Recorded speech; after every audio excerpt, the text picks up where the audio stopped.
Telangana BJP పార్టీకి అధ్యక్షుని కావాలని రఘునందన్ రావు ఢిల్లీ లీడర్ల చుట్టూ తిరుగుతుంటే తెలంగాణలో మాత్రం రఘునందన్ రావు పేదల భూములు కొట్టేసిండు అనే వార్తలు బయటకు వస్తున్నాయి. ఏదో ఒకటి కాదు, రోజుకో వార్త చొప్పున సోషల్ మీడియాలో విడుదల చేస్తున్నారు. లాయర్ సాబ్ కాబట్టి వార్తలు రాసిన వాళ్ళ మీద నోటీసులు ఇస్తానని అన్నాడు. ఇంకో లాయర్ సాబు ఆ భూముల ఆక్రమణ మీద వీడియో తీసి విడుదల చేసిండు. గదేందో చూడు. మీరు ఒక బంగారాన్ని దొంగతనం చేసుకొని వచ్చారు, ఓకేనా? నేను దొంగతనం చేయలా, మీరు దొంగతనం చేసుకొని వచ్చారు. మీరు నాకు అమ్మారు, నేను కొన్నా నా బంగారాన్ని. నేను దొంగ బంగారం కొనడం తప్ప కాదా? మరి అటువంటప్పుడు ఈయన కొన్నప్పుడు 2023లో దాన్ని పటా కింద మార్చేశారు ఆల్రెడీ. ఈయన ఏం చేశాడంటే ఒక ప్రాక్సీని పెట్టుకొని ప్రాక్సీ ద్వారా దాన్ని చేయించి ఈయన కొన్నాడు. దాన్ని స్పష్టంగా అర్థమవుతుంది దాంట్లో. ఆగో, అట్లా రఘునందన్ రావు తప్పు చేసిండని అంటున్నాడు వట్టెం రవికృష్ణ అనే న్యాయవాది. పేదలకు సర్కార్ వంచిన అసైన్డ్ భూమిని వేరేటోళ్లతో పట్టాలు చేసుకుంటే వాళ్ళ దగ్గర కొన్నానని చెప్తున్నాడు రఘునందన్ రావు. అది తప్పు కాదా?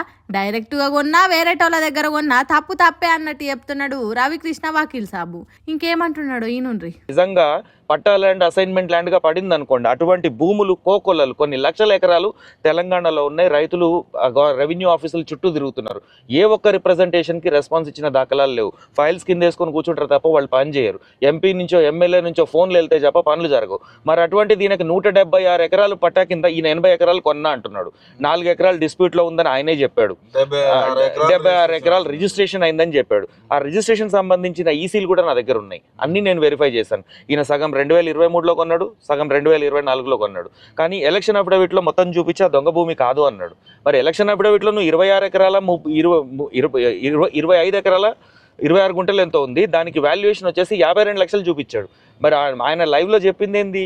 నేను ఎకరం 10 లక్షలు పెట్టి కొన్నా అన్నాడు. మరి 2.5 కోట్లు కదా అంటే నువ్వు ఎలక్షన్ కమిషన్ తప్పుదోవ పట్టించినావా? బ్లాక్ మనీ పే చేసినావా? ఒక ఎంపీ అయ్యి ఉండి, ఒక అడ్వకేట్ అయ్యి ఉండి. చూడు రెట్లున్నది ఒక కథ. రఘునందన్ రావే లా పాయింట్లు లాగి వాదిస్తాడనుకుంటే ఈ రవికృష్ణ అనే వకీల్ సాబు ఓ కాక ఎక్కువనే చదువుకున్నా అన్నట్టు చేస్తున్నాడు కదా. ఓ యూట్యూబ్ ఛానల్ ఫోన్ చేస్తే రఘునందన్ రావు మాట్లాడిన దాంట్లో నుంచి తప్పులను దొరకబట్టిండు. అసైన్డ్ భూమి ఎవరికి పట్టా గాంధీ నీ ఒక్కనికే ఎందుకైతుంది? ఎకరం 10 లక్షలు పెట్టి కొంటే ఎలక్షన్ అఫిడవిట్లో ఎందుకు తక్కువ రాసినావు అంటే ఎలక్షన్ కమిషన్నే తప్పుదోవ పట్టించినట్టే కదా అంటున్నాడు. ఇంకేమంటున్నాడు కూడా ఇనుండ్రి. నువ్వు కొన్నప్పుడు పట్టా భూమి అంటున్నావు, ఇప్పుడు ఆ దగ్గరకు వచ్చినప్పుడు బంగారమే, దొంగదని రాసి ఉండదు. నేను కొన్నాను, కానీ దొంగ బంగారం తేలితే పోలీసులు నన్ను అరెస్ట్ చేస్తారా చేయరా? ఇప్పుడు నిన్ను ఎందుకు చేయకూడదు ఆ లాజిక్ పైన?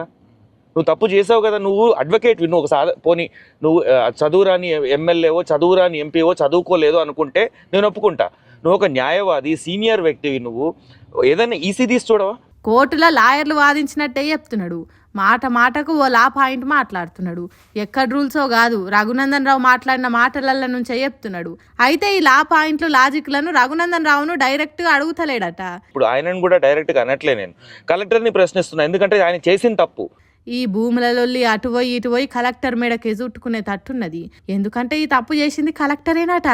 పేదలకు అసైన్ చేసిన భూమి పట్టా అయిందంటే అది సర్కార్ ఆఫీసర్లు చేయంది కాదు కాబట్టి కలెక్టర్ని అడుగుతున్నాడట.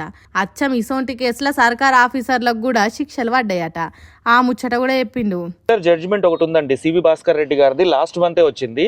ఇటువంటిది అసైన్డ్ ల్యాండ్ వేరే వాళ్ళు కొన్నప్పుడు దాన్ని పట్టాగా చేసినప్పుడు రెవెన్యూ ఆఫీషియల్స్ ని తర్వాత రిజిస్ట్రేషన్ ఆఫ్ సబ్ రిజిస్టర్ ని తప్పు పట్టారు. వాళ్ళని కూడా క్రిమినల్ చర్యలు తీసుకోమని చెప్పి సివి భాస్కర్ రెడ్డి గారు జడ్జిమెంట్ ఉంది. నేను అది కూడా నేను ఇచ్చిన రిప్రజెంటేషన్ లో జడ్జిమెంట్ WP నెంబర్ కూడా మెన్షన్ చేసి నేను రిప్రజెంటేషన్ ఇవ్వడం జరిగింది. ఆగో, చాలా లోతుగానే ఆలోచన చేసినట్టున్నది రవికృష్ణ లాయరు.